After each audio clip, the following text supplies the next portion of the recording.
Alain? Oui. Oui. Ah, c'est difficile à expliquer. Mhm. C'est plutôt comme voir des vaisseaux. D'abord, j'ai cru à la Star Trek, mais c'est pas du tout ça. Et puis, je sais pas ce que c'est. J'ai cru que c'était une planète, mais il y avait des couleurs un peu comme l'arc-en-ciel. Je sais pas. Je vois qu'une partie de la planète. C'est comme si. Pas maintenant. C'est comme si je vois qu'une coupole, qu'une partie, comme si une croûte s'était détachée. Sur la gauche, il y a de la lumière, je sais pas. C'était détaché de quoi, cette croûte? Ben, tu peux imaginer une boule, et tu mets, on va dire, de la boue autour, et puis quand ça sèche, tu décolles cette boue. C'est un peu comme ça qui vient de cette sphère. C'est comme ça que j'ai perçu. Mais ça me dit que c'est autre chose. Qu'est-ce que c'est?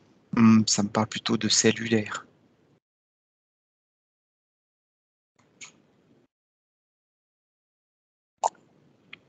La boue cellulaire. Nos cellules sont grassées. Elles sont recouvertes d'une espèce de couche qui font qu'elles fonctionnent, mais pas avec toutes leurs capacités. C'est comme ça que je perçois. C'est ce qu'on a vu la semaine dernière, il me semble. Ben voilà. Et maintenant alors? Maintenant qu'on a conscience de ça.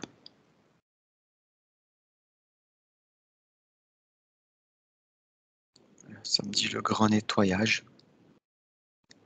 C'est prendre son plumeau, son eau, ses gants. Si on peut dire comme ça, pour en guillemets se mettre au travail. Pour dépoussiérer, nettoyer, ravivifier, assainir tout ça.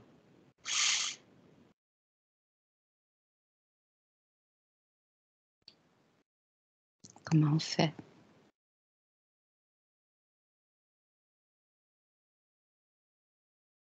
On conscientise.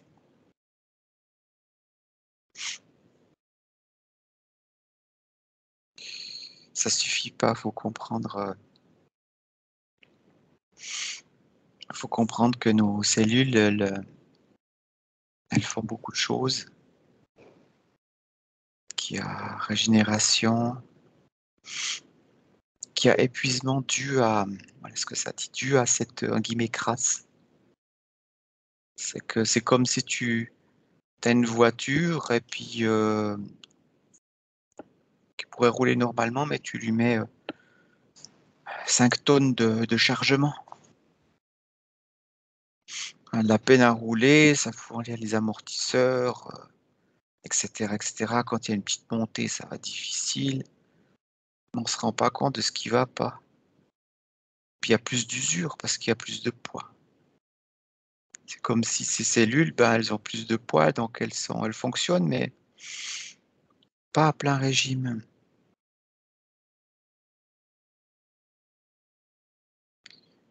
Et puis c'est quoi cette saleté surtout, c'est ça qui vient. C'est quoi cette pourquoi est-ce qu'on n'arrive pas à les. Pourquoi elles sont toujours comme ça, qu'elles ne sont pas nettoyées? C'est cette partie-là à explorer, à comprendre avec, sans dire que des mots simples, des simples mots. Okay. Et toi, Elina? Oh ben moi, c'est très fouillis, alors il n'y a rien de... C'est très fouillis, il y a plein de choses différentes qui viennent, mais Ouais. j'essaie d'y comprendre un peu plus clair.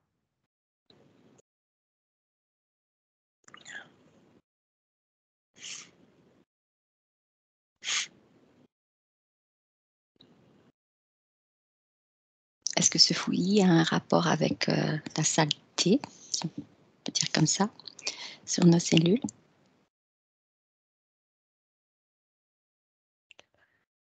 Je ne sais pas. J'étais partie moi aussi dans l'espace. Et puis j'ai le mot draconien qui est sans arrêt, qui revient dragos, draconien. Dragos, comme ça. Mhm. Et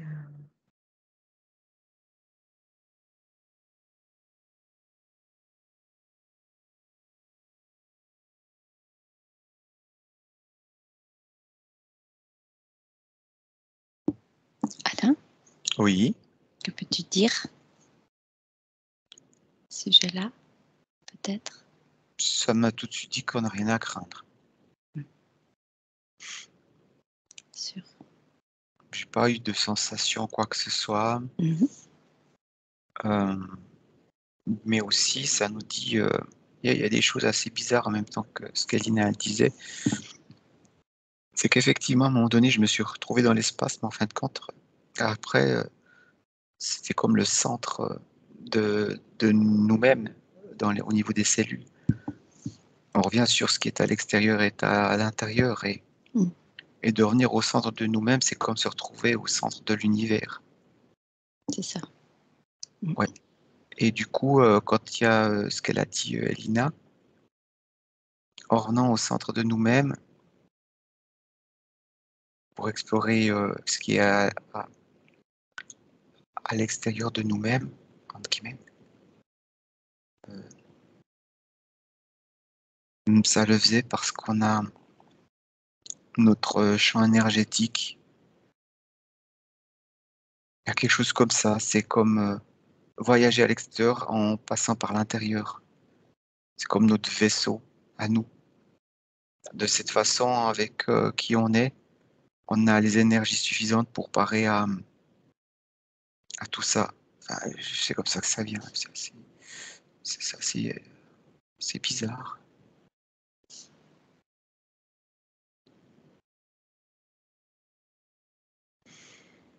Et d'où, si on est bien avec nous-mêmes, ben, que ça se passe bien. Que ces êtres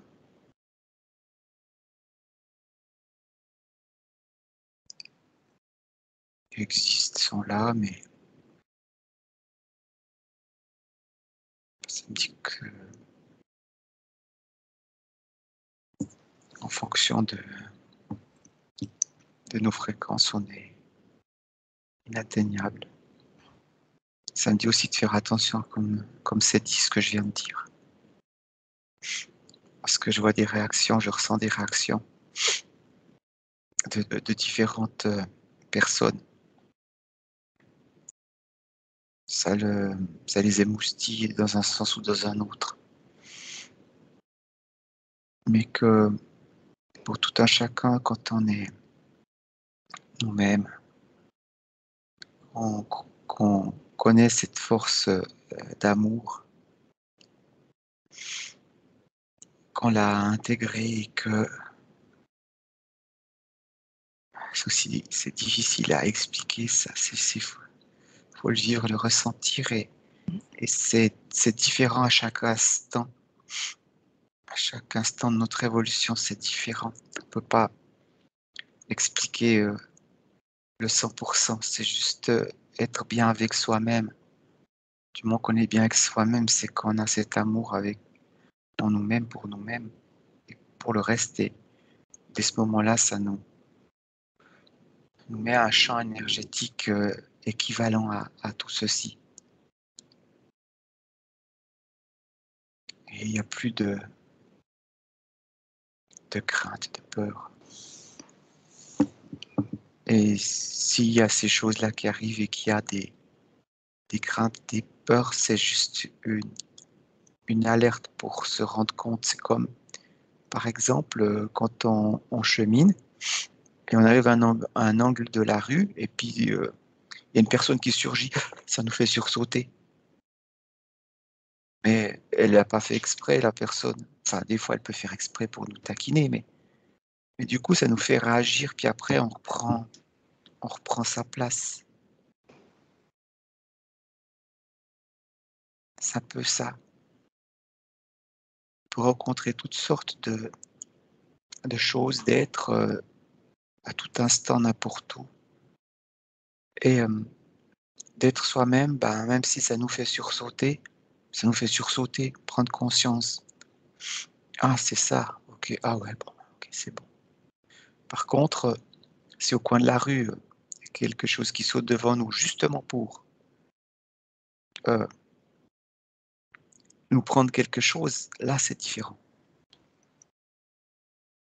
Et quand on est pleinement nous-mêmes et qu'on est en confiance, euh, là, on peut juste sourire parce qu'on sait. Je ne peux pas expliquer autrement. C'est juste à... C'est tellement... Il y a tellement de possibilités que c'est propre à chacun. Et d'être vraiment dans son cœur quand il y a des choses comme ça qui arrivent, et ça arrive pour tout le monde,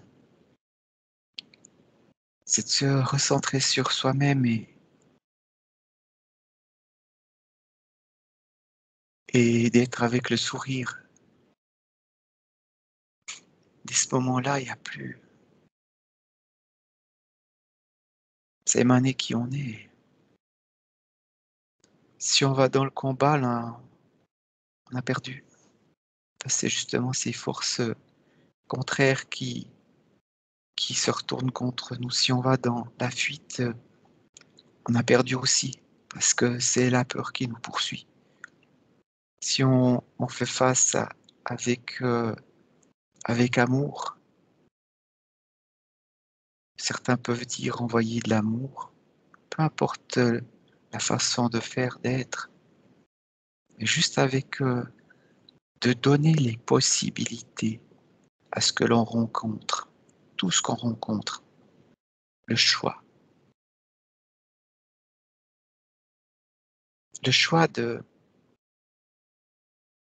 d'accueillir ce qu'on propose, ce qu'on émane, ou d'aller voir ailleurs, ou de même se changer et dire ah bah ouais, ça me plairait bien d'essayer ce côté-ci de la vie, ou, ou qu'il parte ou quoi que ce soit, de donner ses choix, sans jamais rien imposer et forcer, avec notre cœur. Et ça repousse toutes les limites.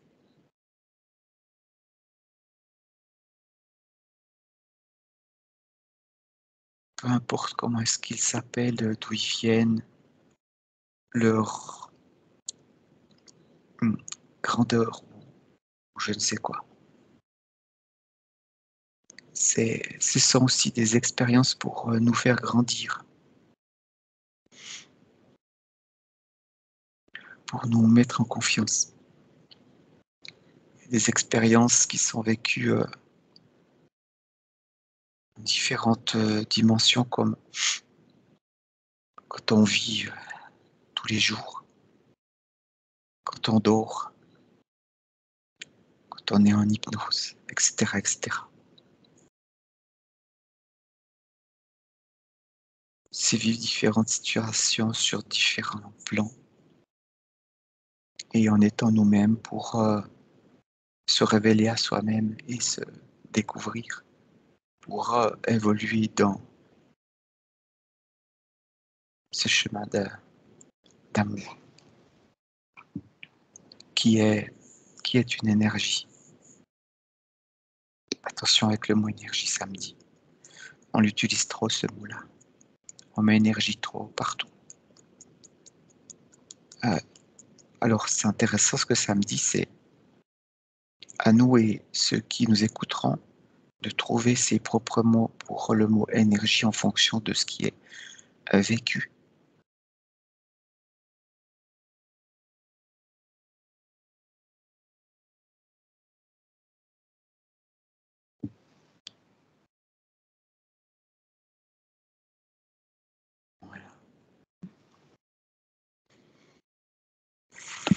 Elina?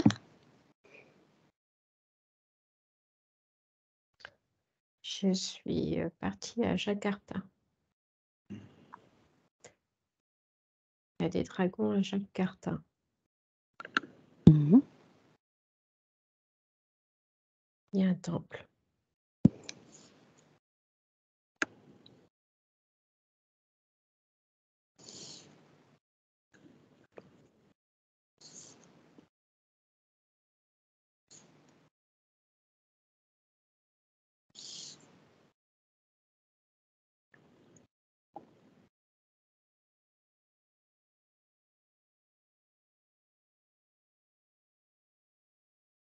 Un temple qui est lié au Dragos. Mhm.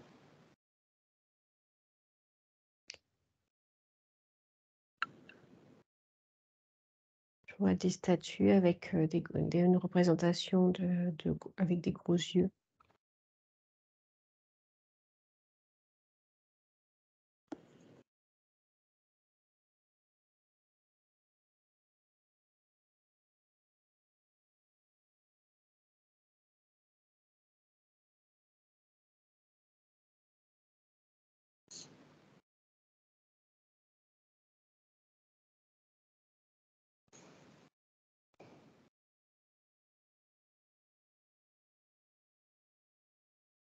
J'essaie de comprendre pourquoi je vois ça aujourd'hui. Je sais qu'il y a un lien avec les dragons. On connaît les animaux.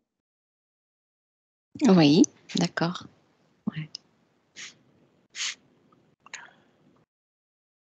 Ça me dit d'être conscient avec tout ce qui vit, que ce soit d'un côté ou d'un autre. Qu'il faut pas se voiler la face pour certaines choses. Et ce temple est dans le physique, Oui, oui. Elina? Oui. Oui, je vois un temple ancien, je le vois, on va dire dans l'état. Il doit être dans l'état où on doit le trouver aujourd'hui. Il est, il y a de la végétation un petit peu qui le recouvre, mais on peut voir les statues.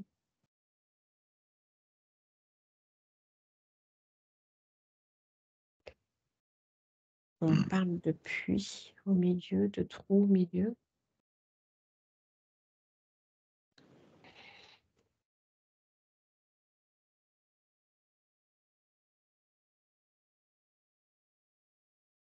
On parle de passage entre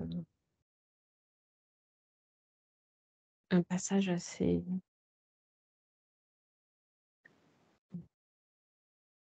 où,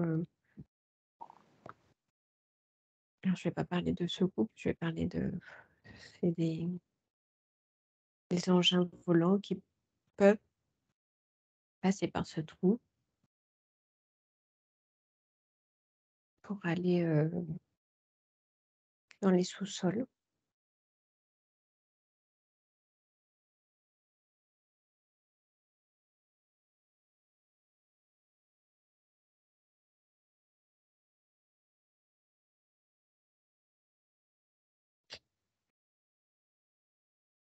Ils le font plus actuellement.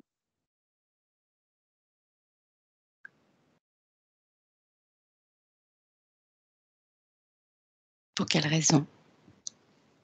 C'est comme si ce temple, ce passage est leur repère pour circuler entre, on va dire le ciel et sous la terre.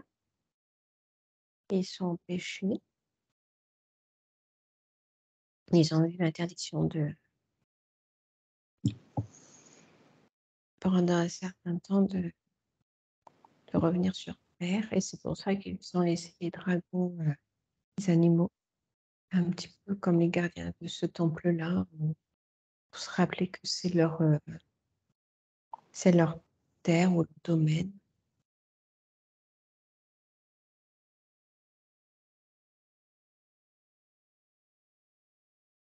Et ça me dit qu'ils vont bientôt pouvoir le revenir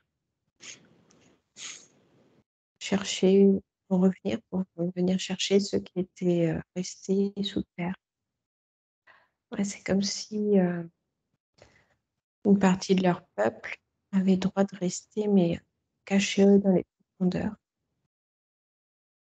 Et que là, ils vont pouvoir venir les chercher.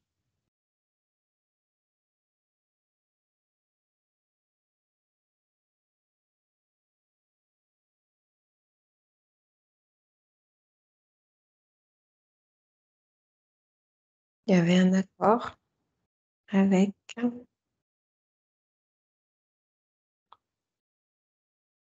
d'autres civilisations, avec d'autres êtres. Puis il y a un accord, mais c'est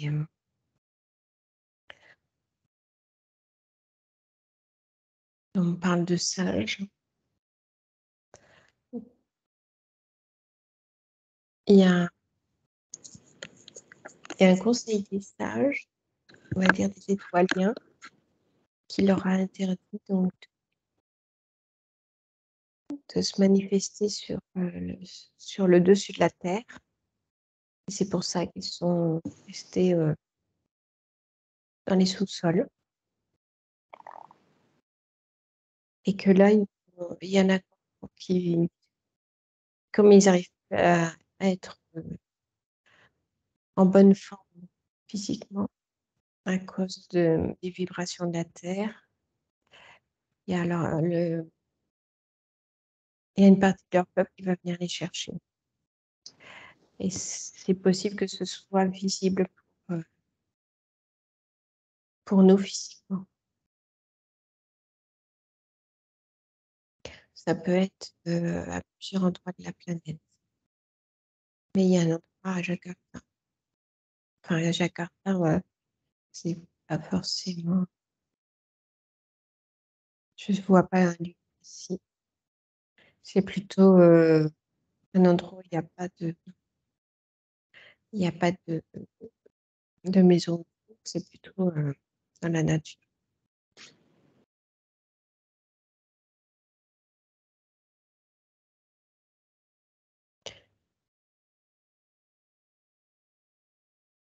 Et ils vont venir chercher les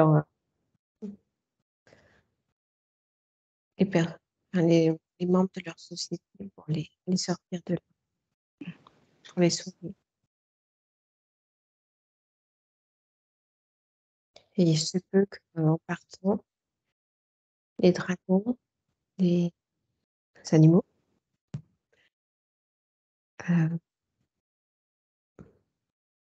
et soit je les vois mourir, soit je les vois se transformer en autres animaux, prendre une autre forme.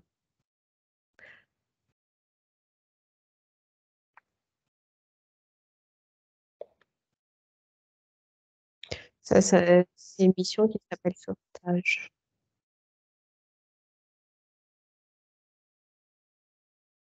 Il y a même des familles entières qui vont partir. Je vois des enfants mais qui ont une forme. Enfin, c'est pas des humains. Ils ont un corps humanoïde, mais ils ont des doigts avec je vois 4 doigts avec le doigt on va dire, du milieu, le majeur, qui est plus long. On t'entend mal, Elina. Tu veux bien répéter juste? Ils ont 4 doigts? Ils ont 4 doigts avec le majeur qui est beaucoup plus long. Ouais. Et des griffes au bout des ongles. Enfin, à la place des ongles, c'est plus des griffes, c'est plus long et c'est très épais. Ils ont une couleur un peu vert-gris. Mais je le vois surtout cette couleur au niveau des mains parce qu'ils ont des vêtements.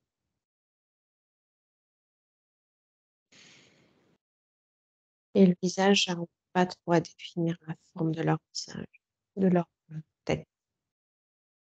Elle est plutôt longue.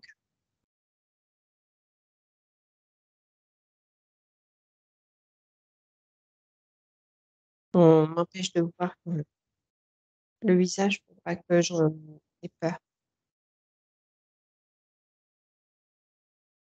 Ils veulent me montrer ça, mais ils veulent pas que j'ai peur de ce que je vois. Parce que il n'y a pas de raison qu'on ait peur de ça. Et donc, je vois des familles avec ces êtres-là, avec les plus jeunes, et je les vois partir.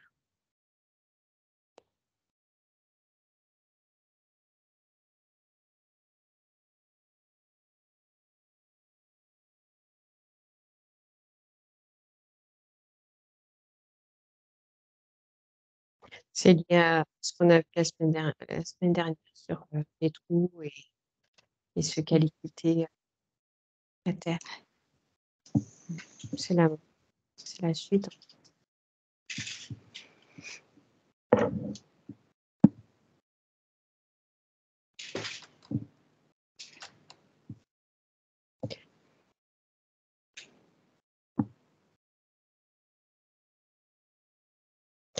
Et ce que je vois, c'est qu'ils sont protégés. C'est un sauvetage qui est,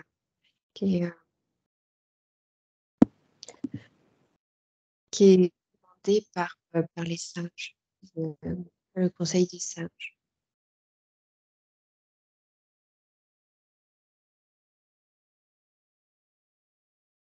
Il faut préserver les vies au maximum. Pour que ce soit plus discret, ça sera plus fait la nuit. Pardon, Hélène, pour que ce soit plus discret. Ça sera fait plutôt la nuit. Ouais.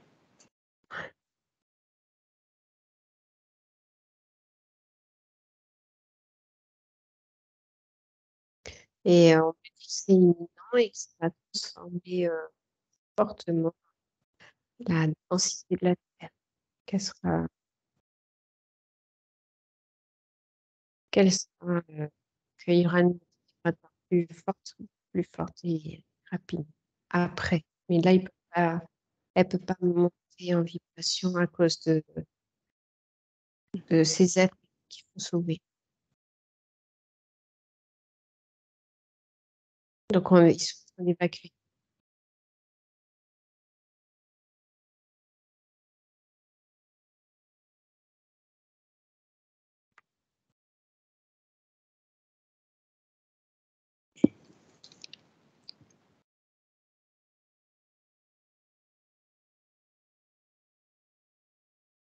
Il y aura d'autres peuples aussi comme ça qui sont dans les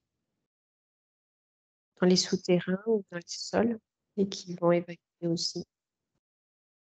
Il n'y a pas que les dragons.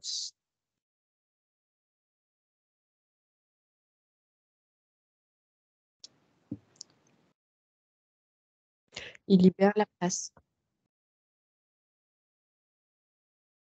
Et après, nous, on va pouvoir y aller visiter les souterrains. Se mettre à l'abri dans les souterrains aussi.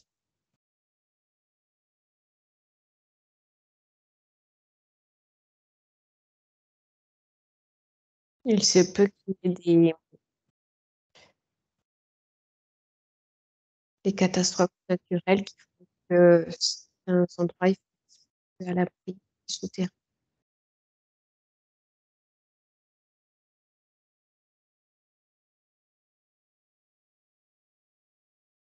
C'est aussi pour ça qu'ils évacuent les souterrains. Et,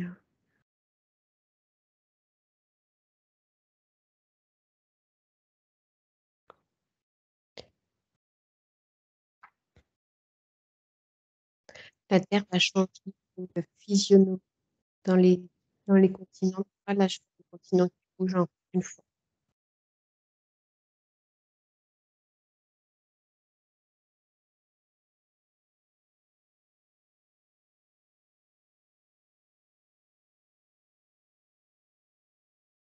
Ça va se faire physiquement et subtilement.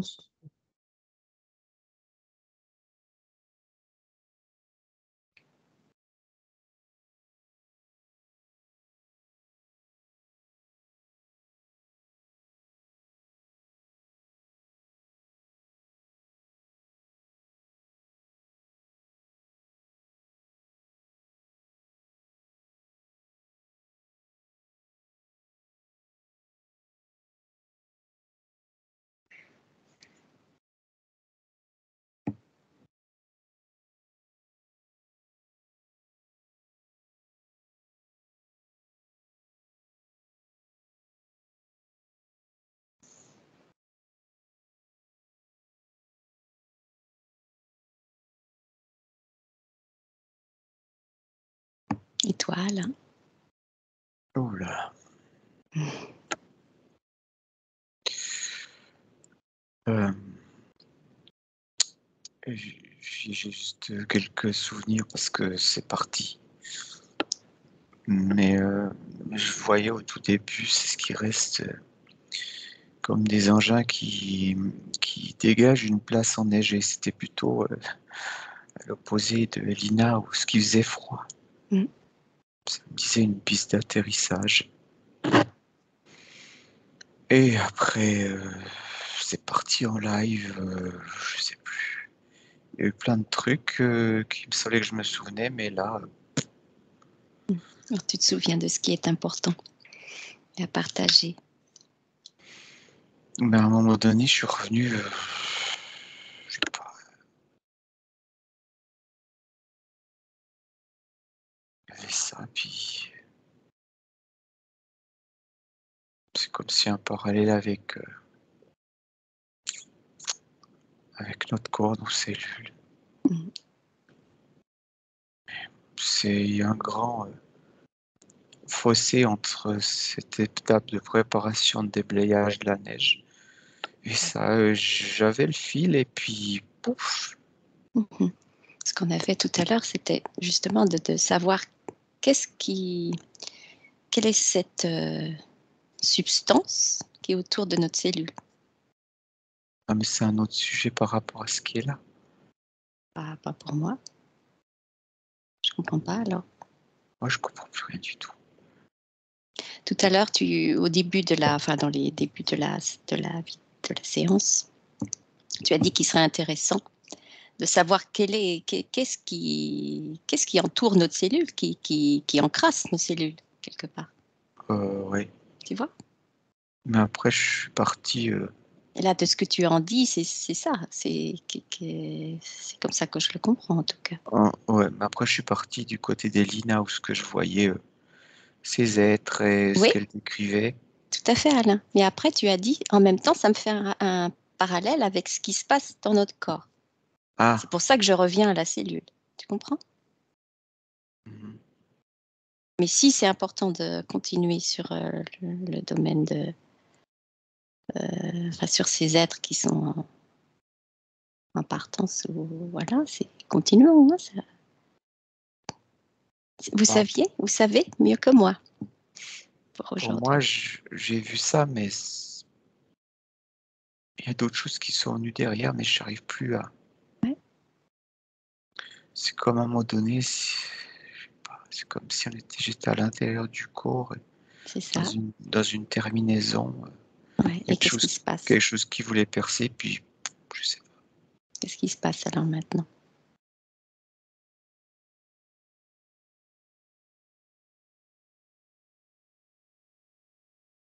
Qu'est-ce qui est important de partager aujourd'hui, maintenant?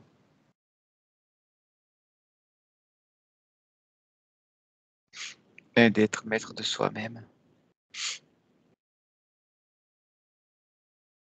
ça veut tout dire. Si on se concentre un temps soit peu, c'est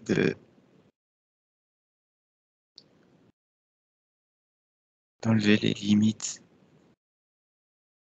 qu'on s'est fixées consciemment, inconsciemment, au niveau de nous-mêmes et donc de nos cellules. Mm.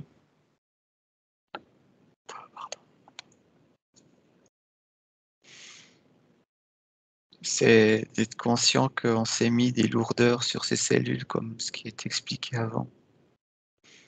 La voiture, on lui met 5 tonnes de bagages. Ces 5 tonnes, ça représente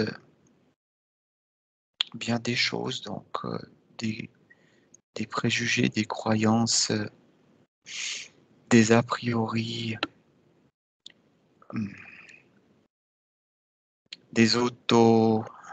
des autoloques, ça me dit autoloques, au lieu d'autoblocage. C'est comme si on pose des verrous, à nouveau consciemment, inconsciemment, de se dire non, c'est pas possible. ou de pas vouloir voir l'essentiel, vraiment l'essentiel qui est en nous, qui nous fait vivre. Ça dit aussi de prendre conscience de notre corps, de notre fonctionnement, de notre corps, comment est-ce qu'on fonctionne. Du moment qu'on va dans le sens de savoir comment nous fonctionnons, euh, en comprenant certains mécanismes, de prendre ce qui vibre avec nous et sans forcément aller très profondément, mais ça appartient à chacun. Mais d'aller dans la compréhension de notre fonctionnement jusqu'à la plus petite des cellules qui a peut-être pas forcément nom, qui n'est pas forcément été découverte au jour d'aujourd'hui, d'écouter ce qui se dit, voir comment ça résonne pour nous secouer les puces, se dépoussiérer. Celui-là, c'est comme si je vois quelqu'un qui prend conscience, qui se secoue, puis il y a toutes ces poussières, ces cellules qui s'en vont, en tout cas une bonne partie. Ce qui donne une légèreté à... C'est ça qui est drôle. Une légèreté aux cellules, mais une légèreté au corps, donc une légèreté à l'être. Donc au niveau du mouvement, déplacement, de la santé, tout ça, c'est plus léger et c'est une sorte de réaction rapide en fonction de ce que l'on vit, de ce que l'on fait dans tous les jours. Il n'y a rien d'exceptionnel, si ce n'est que tout est plus clair, tout est plus rapide, tout est plus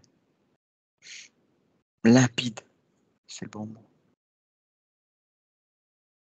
C'est comme une cellule qui transforme une information en une autre cellule. S'il n'a pas les essuie-glaces pour voir l'autre cellule, ce sera plus difficile d'y aller à tâtons. Et puis ensuite, de transmettre l'information, c'est la même chose. Si c'est encombré, l'information passe plus difficilement. Tandis que quand c'est dégagé, c'est instantané quand c'est dégagé. Ce qui donne une fluidité, une rapidité. Il n'y a plus le poids, donc une légèreté, mais une légèreté qui se ressent aussi dans le corps. C'est-à-dire que dans les actions de tous les jours, de simplement marcher, se déplacer, ça se ressent. Au niveau de l'énergie qu'on a aussi. On a moins besoin d'énergie parce qu'on en a suffisamment en nous. Nos cellules ne portent plus ce poids. Enfin, en tout cas, une partie. Arriver totalement au zéro, ça me dit que c'est possible. Qu'il y en a certains qui sont arrivés à chaque époque de l'humanité.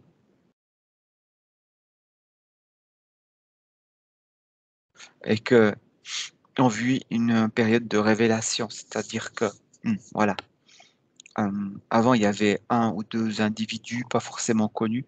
Maintenant, avec l'information, on sait exactement ce qui se passe à l'autre bout de la planète, exactement ce qu'on veut bien nous transmettre, mais on a ces réseaux. Et maintenant, c'est comme un grand réveil, c'est pas juste une personne ou deux, ou voilà. Et c'est ça qui fait la force. Ça me dit que la force soit avec vous. Et du coup, on est une multitude à aller dans ce sens-là et c'est avec les moyens qu'on a là, ça se retourne en notre faveur. Ça fait un grand nettoyage de ce côté-là aussi. Du moment qu'on a compris comment se nettoyer au niveau cellulaire. Et c'est juste magnifique, ça.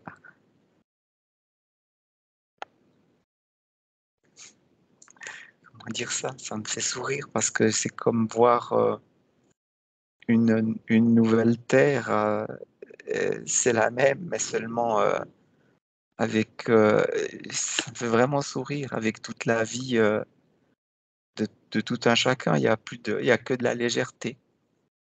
Il n'y a plus le poids de quoi que ce soit. C'est construire autre chose ensemble. Parce que chacun a son importance, est essentielle à tout ça, ce mécanisme.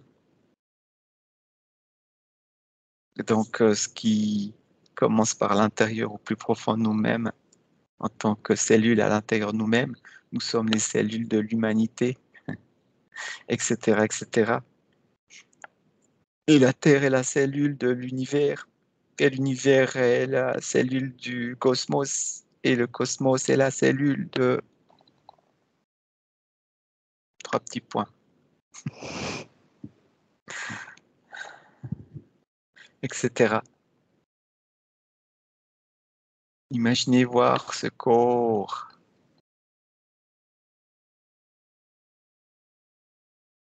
de ces trois petits points, quand tout est en santé.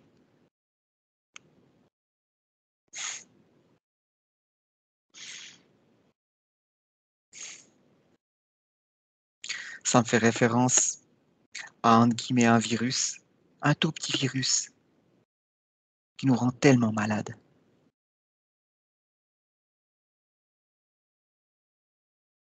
Alors imaginez la santé de toutes nos cellules qui nous rend tellement bien partout. Du plus petit au plus grand, du micro au macro.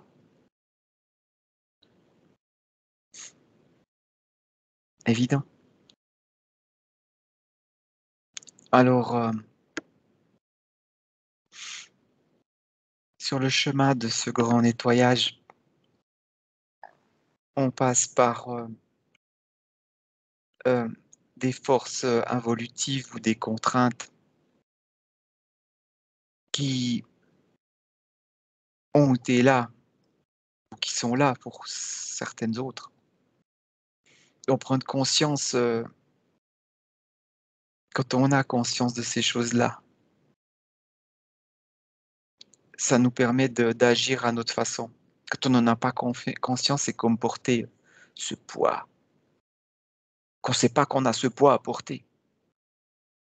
Du moment qu'on en a conscience, on peut laisser ce poids. C'est une métaphore. Ce poids, ça représente bien des choses qui appartiennent à chaque individu.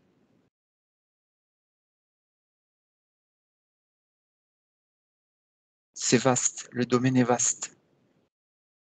Et il est différent pour chacun. Il y a des points communs, ce sont des points communs. Mais entre point commun et un autre point commun, il y a une route. Cette route, elle est différente. Et j'ai fourché avec route et croûte, et croûte revient par rapport à ce qui était dit au début. Et j'ai dit fourcher, donc le choix, le chemin, les choix. C'est-à-dire le choix de tout un chacun.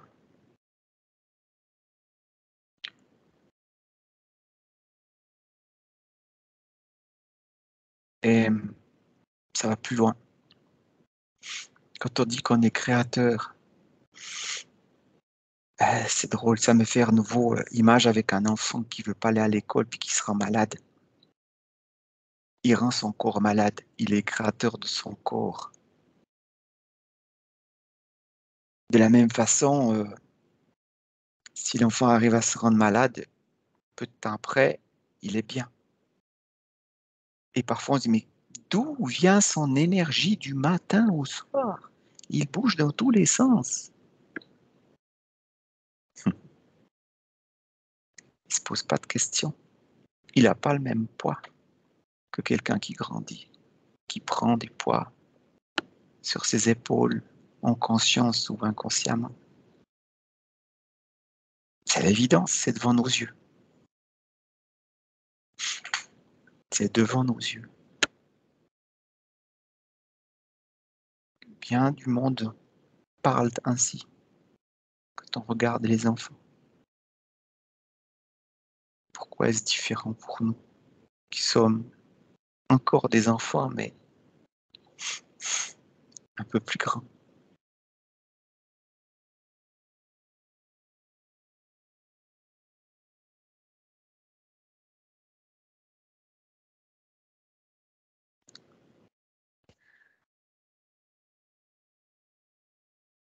Il y a matière à la compréhension. C'est ce que ça me dit dire là, c'est à nous et à ceux qui écouteront d'aller dans ce sens pour chacun, aller dans ses compréhensions, ses propres compréhensions de son mécanisme à chacun, de trouver ses propres solutions, pas de chercher, de trouver, de voir qu'est-ce qui rime avec soi. Il y aura des chercheurs trouveurs comme ce que l'on fait en hypnose sans prétendre à quoi que ce soit. C'est apporter certaines idées, certaines solutions qui nous sont transmises. C'est un appel qui se fait là pour tout un chacun à sa manière, car tout le monde est important, tout le monde est essentiel à cette évolution de nous-mêmes pour tous.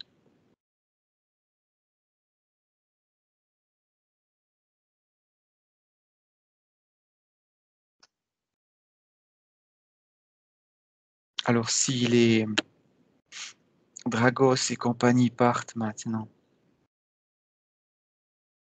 c'est qu'il y a déjà bien eu des choses qui se sont produites en nous et à l'extérieur de nous.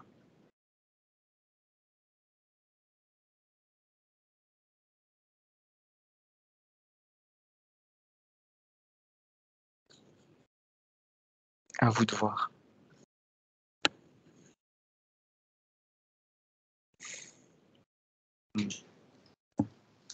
Elina? Donc, les Dragos, en fait, c'est le peuple des Dva. Les dragons, c'est le peuple qui avait pour mission de garder la Terre, le centre de la Terre. C'était les gardiens de la Terre. Et en partant, ils vont libérer les passages que on puisse rentrer dans les souterrains et accéder aux pierres qui ont des pierres et des cristaux qui sont primordiales pour notre évolution. Parce que c'était aussi les dragons, c'est aussi les gardiens des pierres. Mais j'en vois beaucoup dans les cristaux importants. J'en vois beaucoup dans des souterrains, dans des grottes.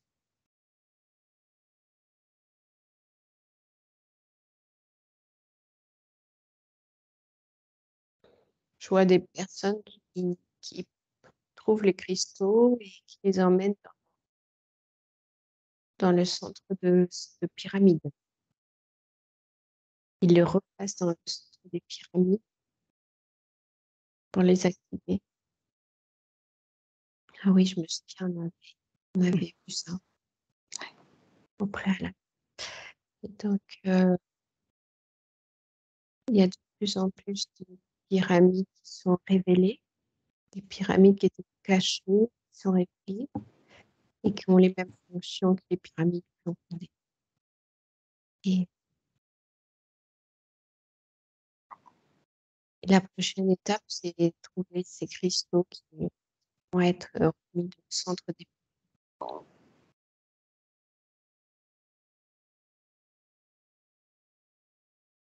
pour réactiver le système.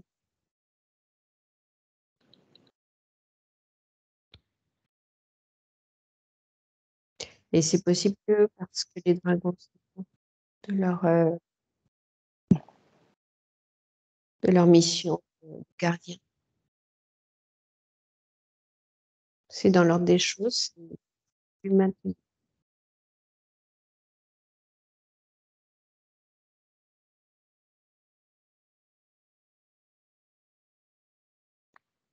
Je ressens beaucoup de bienveillance dans ce transport de dragon, dans ce transport d'êtres qui ont fait un beau travail de gardien.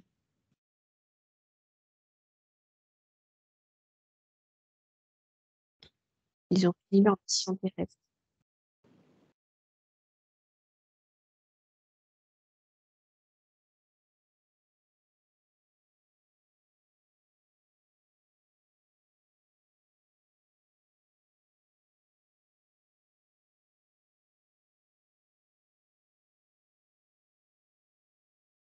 C'est des êtres très,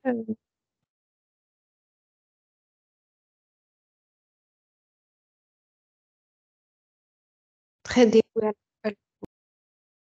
Mais c'est un cycle qui est fini. Ils vont avoir d'autres choses à faire ailleurs.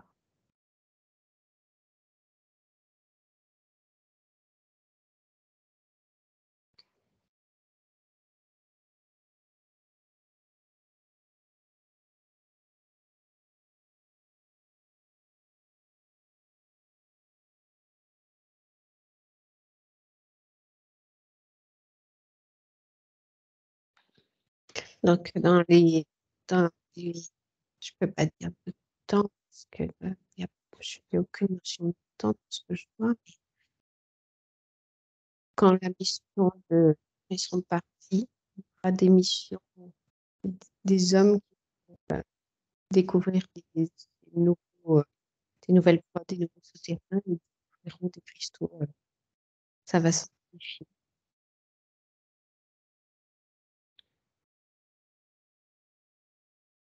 Tu as Ne dit dis pas des hommes, excuse-moi Elina, tu as dit des hommes vont découvrir les cristaux? oui, ils vont. Ouais. Les spéléologues, beaucoup, ils vont découvrir des nouveaux cristaux un peu partout. Des pierres qui ont l'air tout à fait simples, et puis en les cassant en deux, elles auront une couleur exceptionnelle, soit du rouge, du vert, du bleu, beaucoup de bleu. Celles qui doivent être mises au centre des pyramides sont bleu cristal transparent, translucide.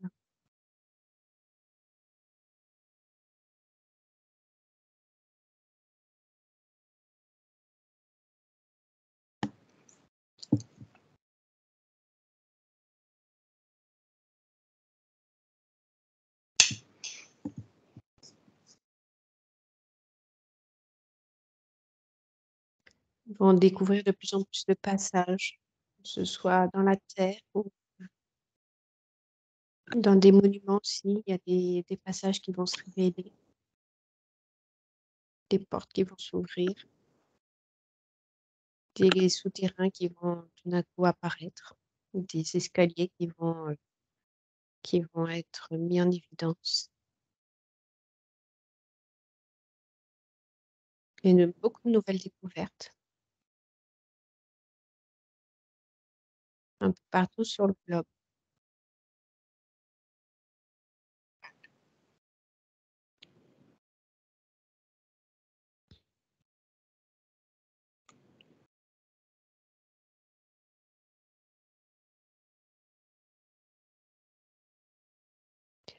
J'ai le mot révélation de plus en plus, toujours ce mot révélation.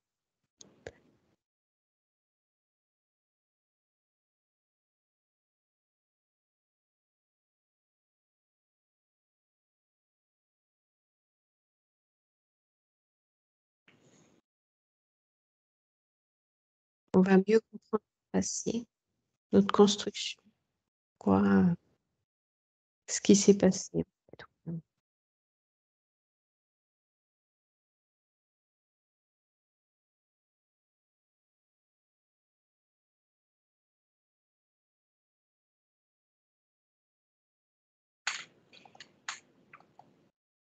Beaucoup de choses vont sortir de terre. Je vois des archéologues partout qui découvrent des monuments, des pierres, des temples.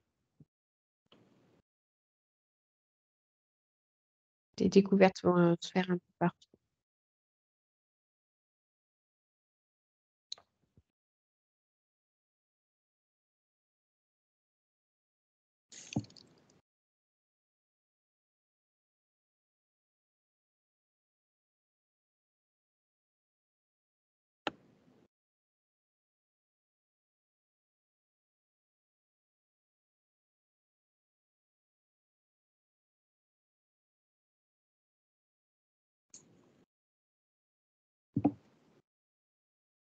Alain?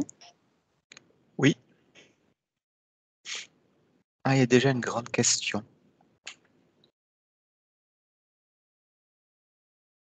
Est-ce que toute l'humanité est bonne ou mauvaise?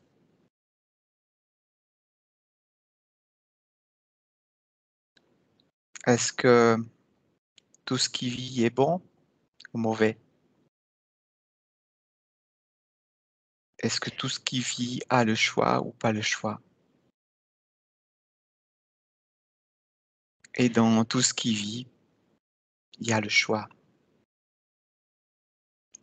Et dans ce qui est dit, c'est-à-dire que quand on a le choix, on choisit notre direction, notre voie.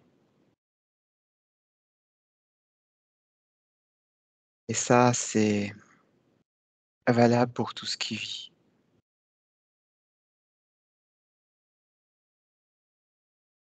Et ceux qui décident de partir pour aller ailleurs, c'est aussi leur choix. Et ceux qui décident de rester, c'est aussi leur choix. Un exemple qui m'a été montré, c'est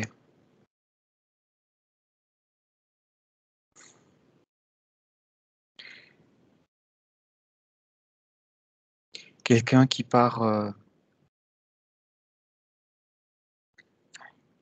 ou qui est forcé, entre guillemets, à aller faire la guerre. Est-ce qu'il est foncièrement bon ou mauvais? Quand on regarde le point de vue de tout un chacun, qu'est-ce qui est juste?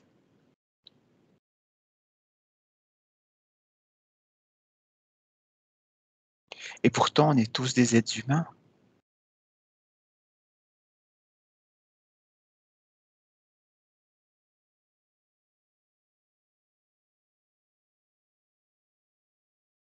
Donc, ceci à tout niveau.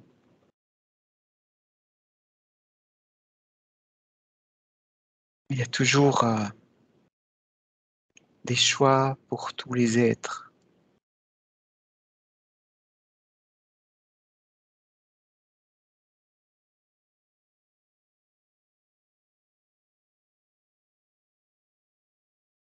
Et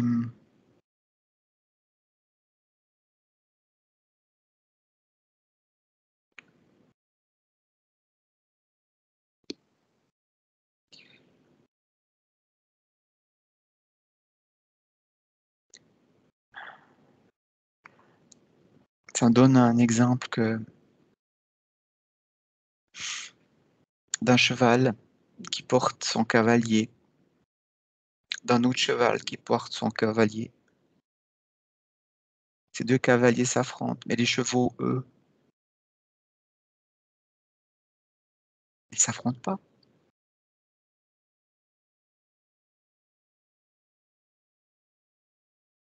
Pourtant, ils vivent.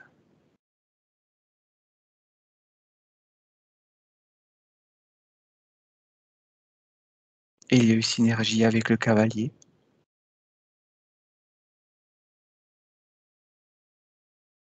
Est-ce que les chevaux sont bons, mauvais, d'un côté ou de l'autre?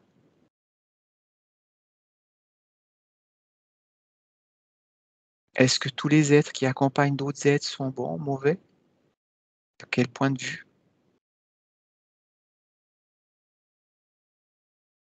Est-ce que si l'un ou l'autre existe, l'un ne devrait plus exister plus que l'autre?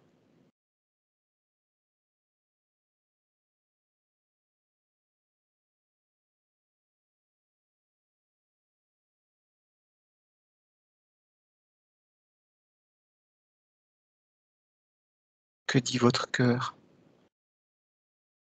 au sujet de la vie, au sujet de l'évolution?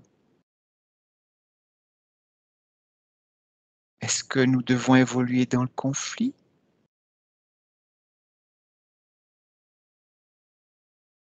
ou évoluer avec amour,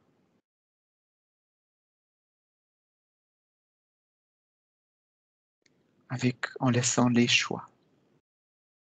Car tout le monde est différent, tout être est différent, toute vie est différente. Toute vie a sa propre évolution. Chaque individu a sa propre évolution. Chaque être a sa propre évolution. De donner le choix, n'est-ce pas, lui proposer sa propre évolution,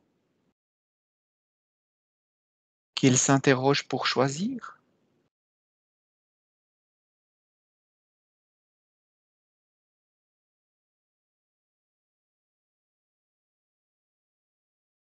Il y a certains êtres qui partent, d'autres qui arrivent. Et ça, pour bien des règnes, si l'on peut le dire ainsi.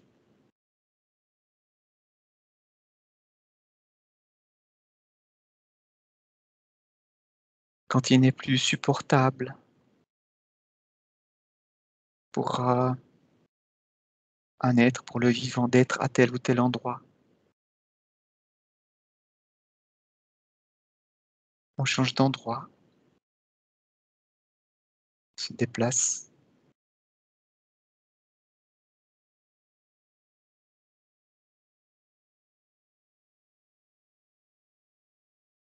Sans rentrer dans les détails de comment, pourquoi.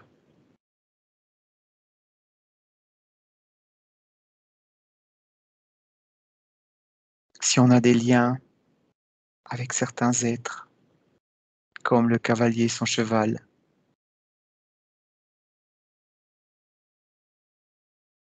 est-ce que ces liens disparaissent ainsi?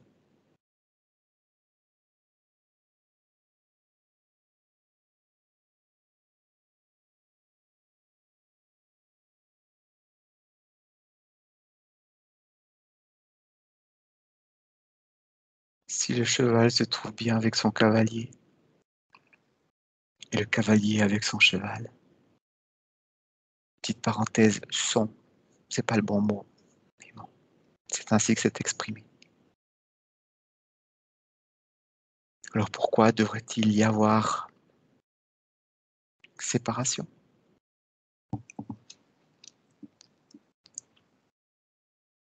Ce sont des choix aussi.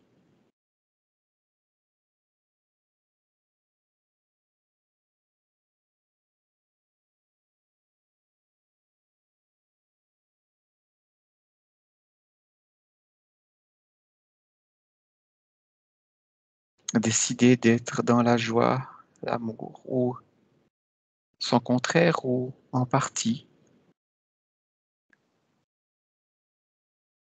Il n'y a pas du on-off, tout est nuance.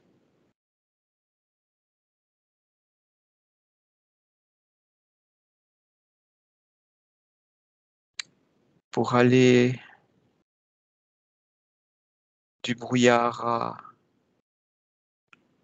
à l'éclaircissement, il y a une évolution. qui est possible de s'effectuer plus ou moins rapidement en fonction du vent qui souffle sur vous, ce souffle d'évolution.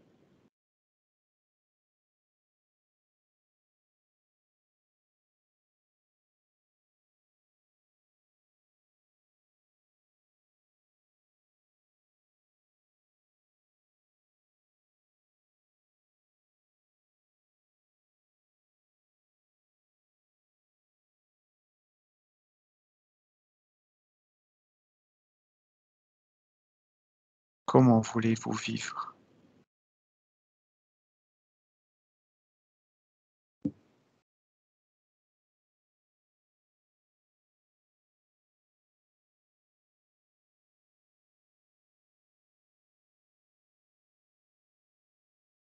Quel chemin désirez-vous emprunter?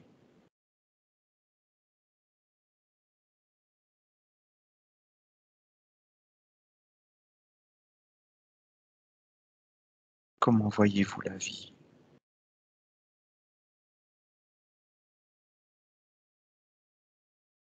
Comment voyez-vous la vie? Quelle réalité voyez-vous en vous? Quelle réalité désirez-vous construire, réaliser, réaliser?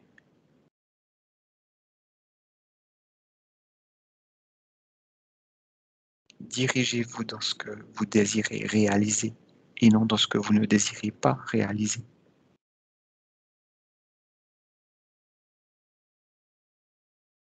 Sinon, vous réaliserez ce que vous ne voulez pas.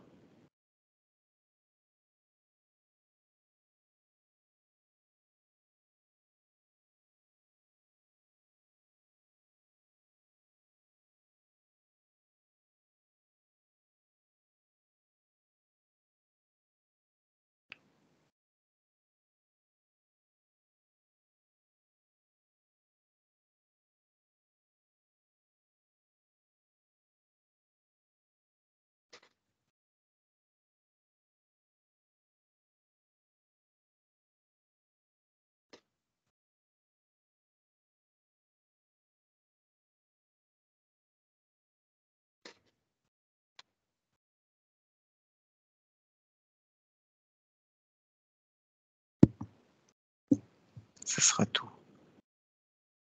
Ok. Pour toi, Elina?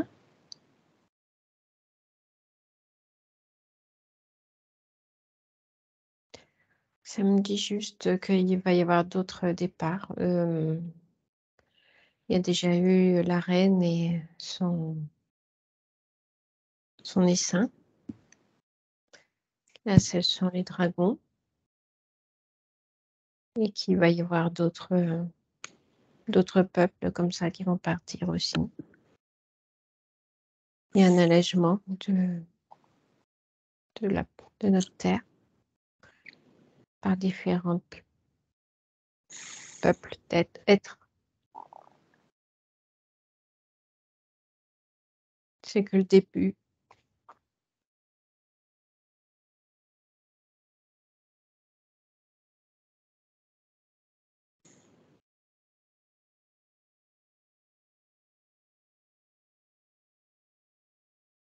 Ça s'allège en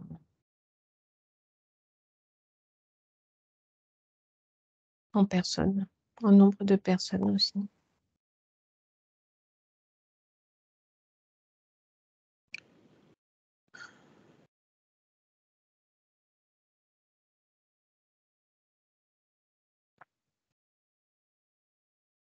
Puisqu'il y en a qui ont une apparence humaine et puis qui font partie d'un autre peuple.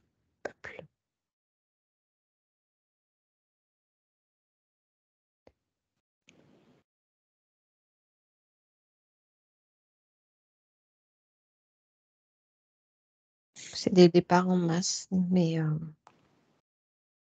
ça se fait naturellement, doucement et de façon discrète pour que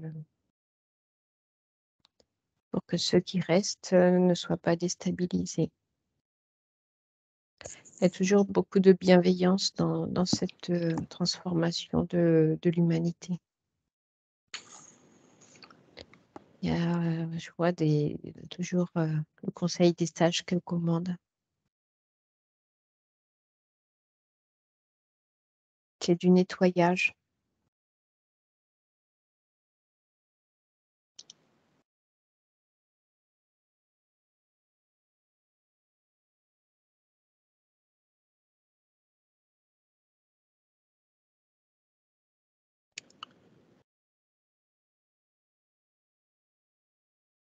C'est l'évolution naturelle. Un allègement.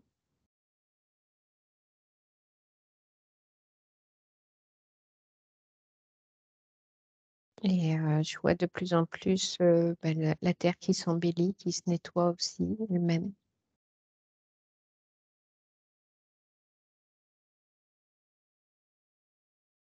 On parle d'effondrement de bâtiments. Ça va se nettoyer aussi comme ça, des bâtiments qui vont s'effondrer sur eux-mêmes à cause du sous-sol. Les fondations de ces bâtiments qui s'effondrent. Et du coup, ça va se nettoyer.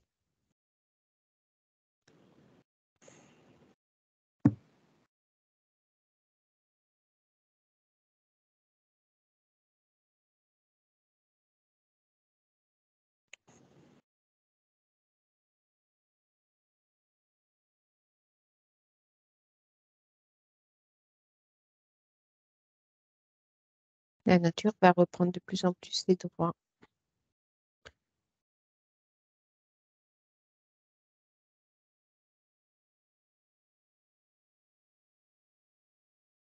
Elle va être plus puissante. Et elle prend plus de place dans nos cœurs.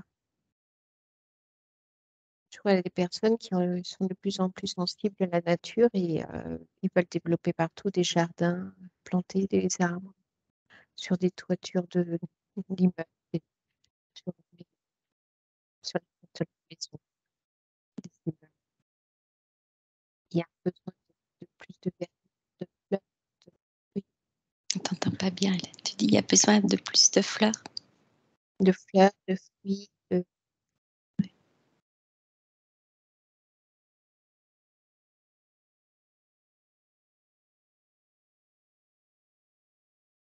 Ouais,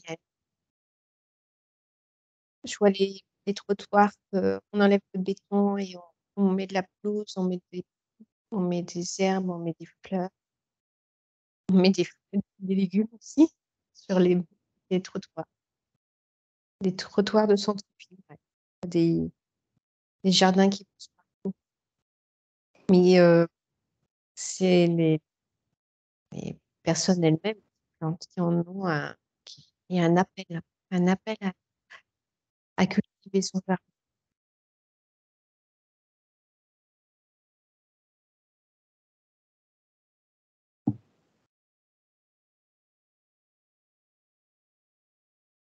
Oui.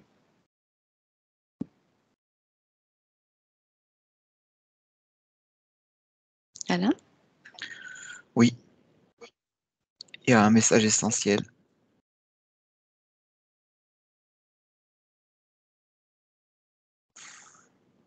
Est-ce que quand on parle d'oiseaux, est-ce qu'on peut mettre les oiseaux tous dans la même catégorie? Il y a les rapaces, il y a les charognards, et aussi ceux qui créent la vie, qui voltigent de ci, de là, qui sont eux-mêmes de différentes couleurs, de différentes formes.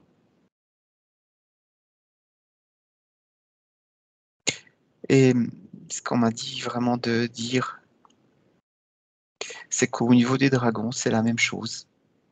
Il y a de tout.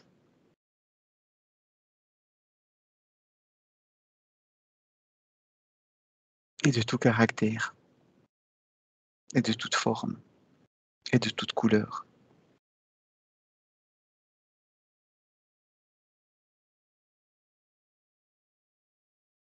Il y en a des qui sont plus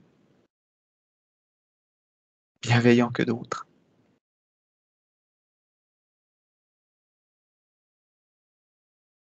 Qu'ils ont différentes formes.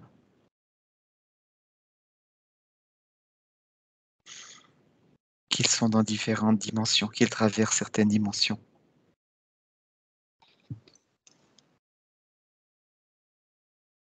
Qu'ils sont là, mais qu'ils ne sont pas là.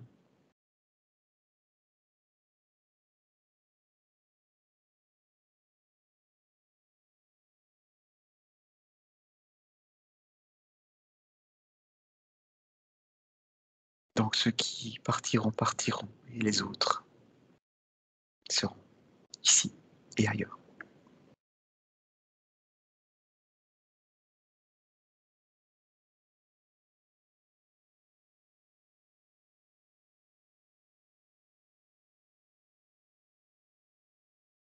Ça m'a été transmis de cette façon.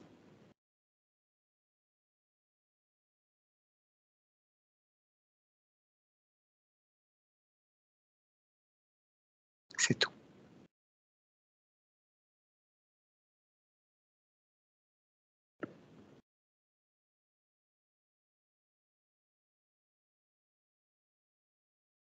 As-tu autre chose, Elina?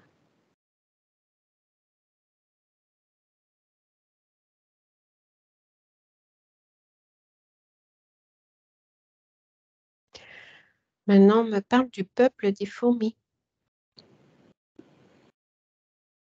Et on me dit que ça va être nos guides pour rentrer dans les souterrains et dans les fonds de la terre.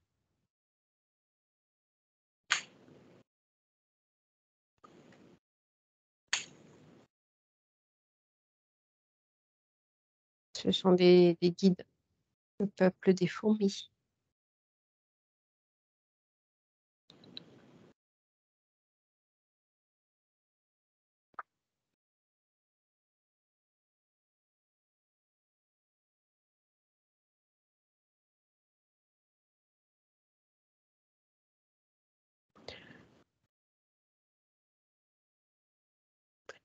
Et on me dit qu'on va commencer à les voir dans nos rêves pour qu'on s'habitue à eux.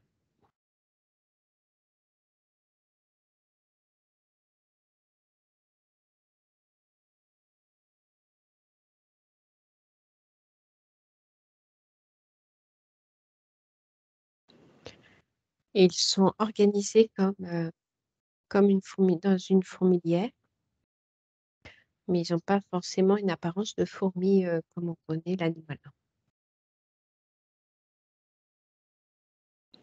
Par contre, ils ont des facultés comme l'animal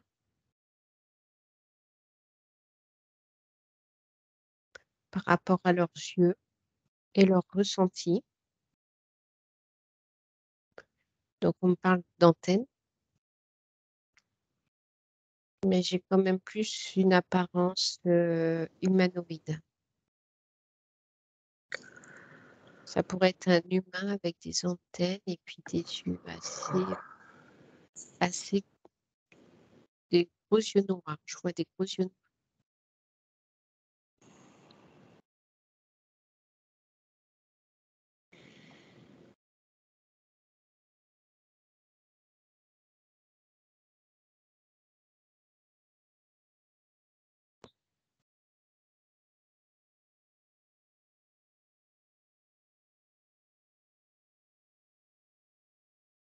Ils se cachent, je les vois se cacher sous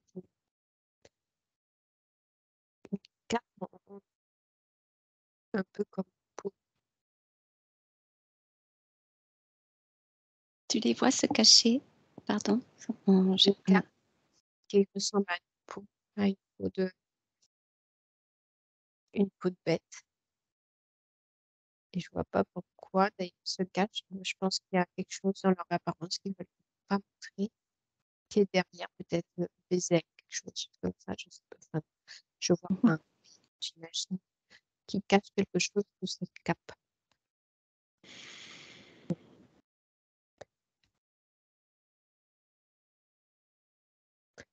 qu'on peut voir, c'est leurs gros yeux. Ce qu'on peut voir, c'est des gros yeux, c'est ça? Non. Je... Des gros yeux. T Et Je n'ai vraiment pas compris ce que tu as dit, Lina.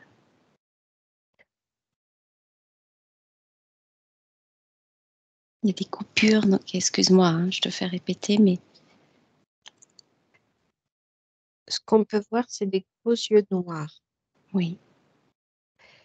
Et ce qu'on me dit, c'est qu'ils sont représentés sur certains monuments. On peut trouver des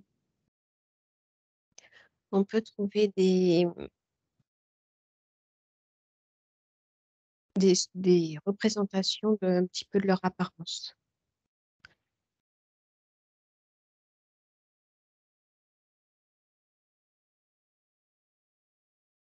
Comment s'appelle-t-il? Le peuple des fruits. C'est ça, oui.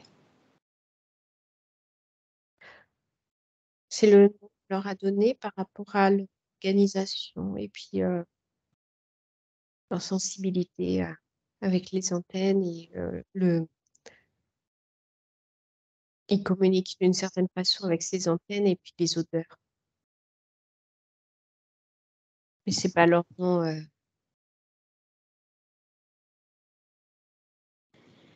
Ils ont été nommés comme ça, mais c'est pas leur nom.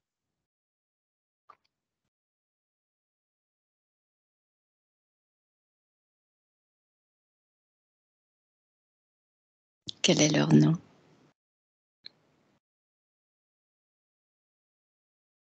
Je ne sais pas.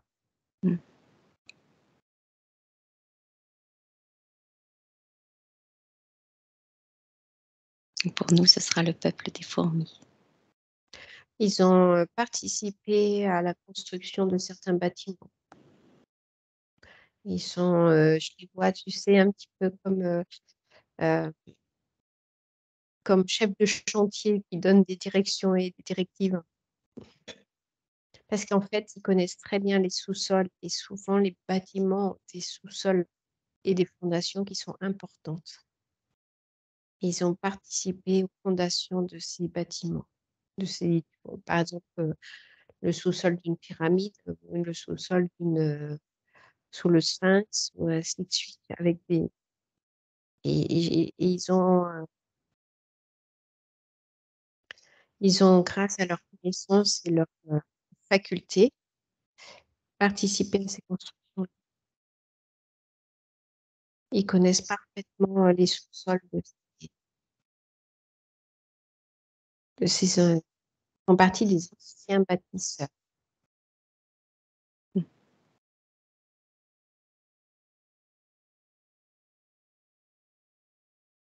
Ils peuvent changer de taille.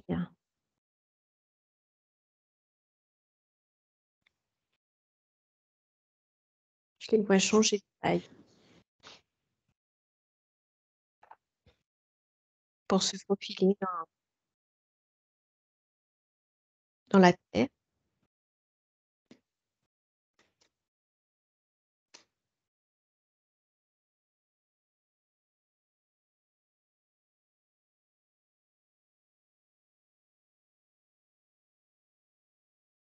C'est pour ça que ce sont maintenant des guides qui connaissent parfaitement les sous-sols.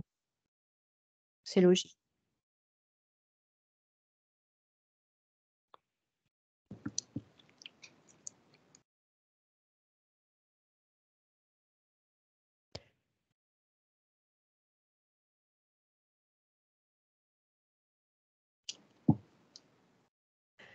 C'est grâce à eux, les cavités, enfin, les chambres au centre de ces bâtiments, de ces constructions, c'est grâce à eux que c'est exactement où sont les proportions et tout ça, c'est eux qui ont ce savoir-là. Je les vois mesurer dans l'espace et savoir exactement où il faut poser.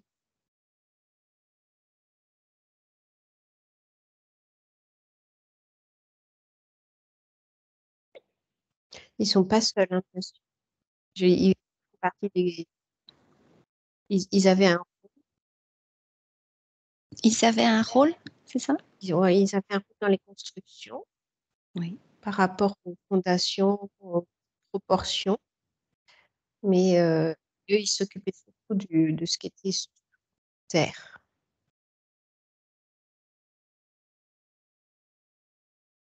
Mais je les vois communiquer avec d'autres êtres pour les constructions. Mhm.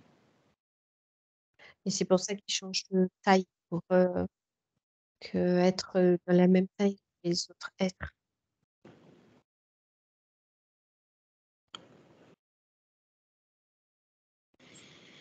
Par contre, je vois pas les autres êtres. Pour l'instant, on me dévoile qu'au fur et à mesure les choses, et pour l'instant, je vois que le peuple des fourmis.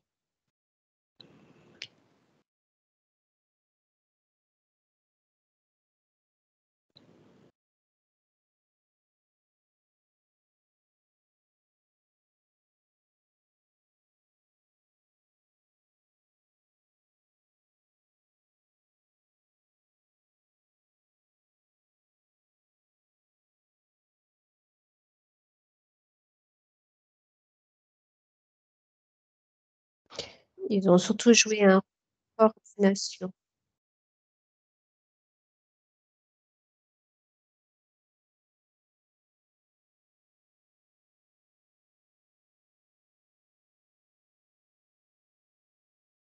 Et c'est pour ça qu'on retrouve les mêmes caractéristiques de certains bâtiments, des caractéristiques identiques. Parce que le peuple des fourmis a la faculté de transmettre l'information par leurs antennes et dans le sol. Enfin, ils ont communiqué non pas à l'extérieur, à l'intérieur de la Terre, en se déplaçant à l'intérieur.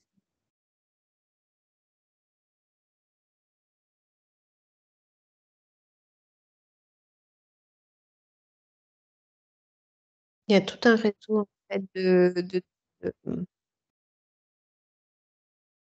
souterrains et comme ça, je les vois sortir à des endroits.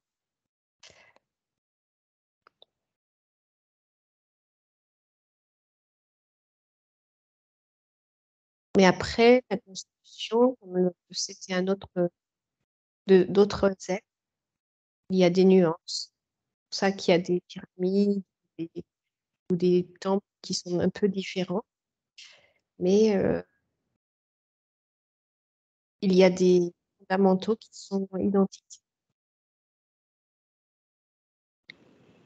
Mais les fondamentaux sont principalement au centre de la construction ou dans les sous-sols.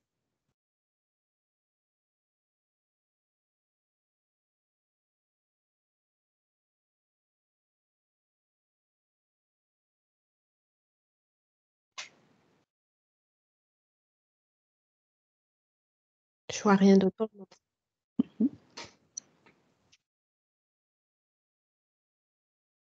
Alain?